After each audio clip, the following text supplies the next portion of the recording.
back to my channel. If you are pregnant in the state of California and you are not going to be receiving any paid benefits through your employer, this video is going to tell you how you can make hundreds, if not thousands of dollars more between your paid family leave filings for both you and your husband, as well as your disability claim. I'm going to talk about how you can get potential extensions on both disability and paid family leave, how important timing is when it comes to your claims, and the use it or lose it rule with disability claims. In the end, I'm going to wrap up with an example of how one person could make $3,600 more than another person just by filing 2 weeks later. Let's briefly discuss the eligibility requirements for paid family leave and disability because I often get asked these questions.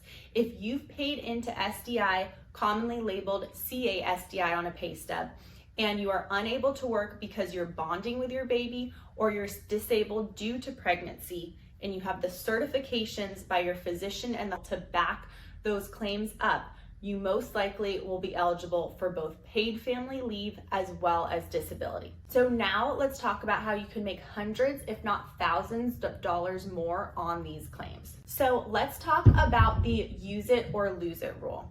In the state of California, women will typically get paid out for 6 to 8 weeks of disability after giving birth. The state of California also commonly pays out for disability before giving birth because as you get closer to giving birth, you will be unable to perform your normal duties.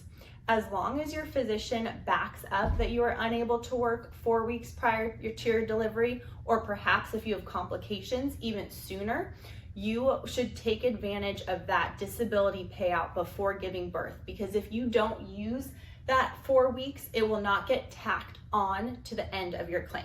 Now, let's talk about extending your disability or paid family leave.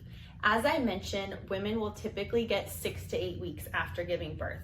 However, if you have postpartum or another medical complication, your physician can provide a statement to extend your disability beyond that 6 to 8 weeks. So if you truly have a medical condition that's inhibiting you from working, you can get that disability extended and get paid out for a longer period of time. As far as paid family leave extension, if your baby has a medical condition that requires your personal full-time care, you may qualify for an extension beyond the normal 8 weeks that are allotted for both you and your husband.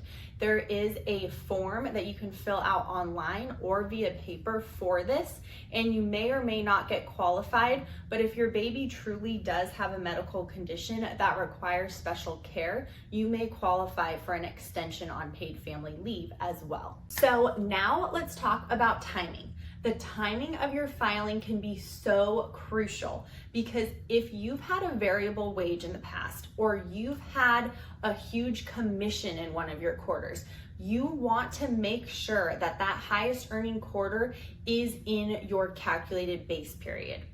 The base period that the EDD is going to look at to determine your weekly payout is going to be based on your highest earning quarter in the previous 5 to 18 months of filing your claim.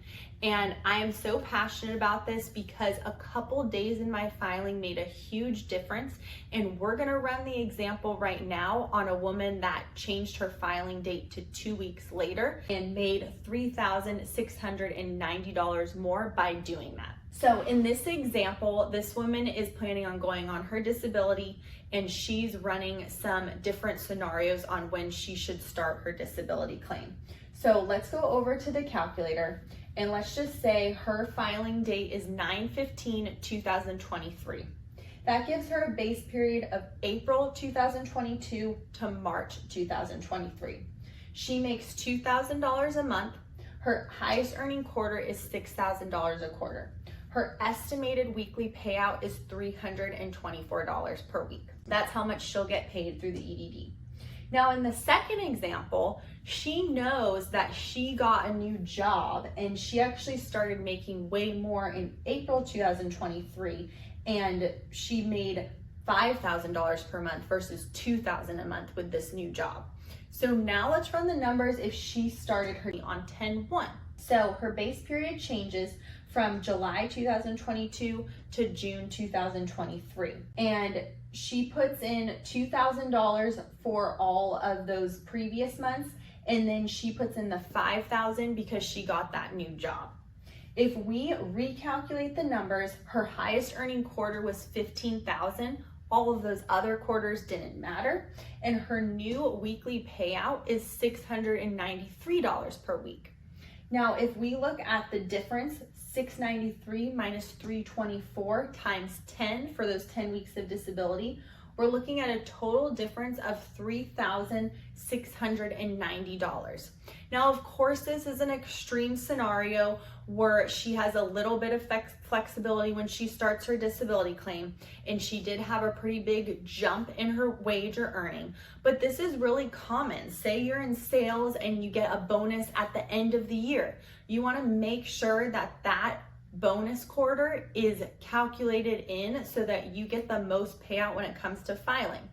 Or your husband, for example, he has a year after you've given birth to choose when to start his leave claim. So if you know that he's getting a really good job, or maybe he left a really good job in the past, he may want to file earlier rather than later. So make sure to refer to this calculator and time your paid family leave, especially because you have a little bit more flexibility there, so that you do get the max amount of payout for you and your family. If you have any questions, please leave them in the comments below. I try to get back to everyone as soon as possible, and we will see you on the next video.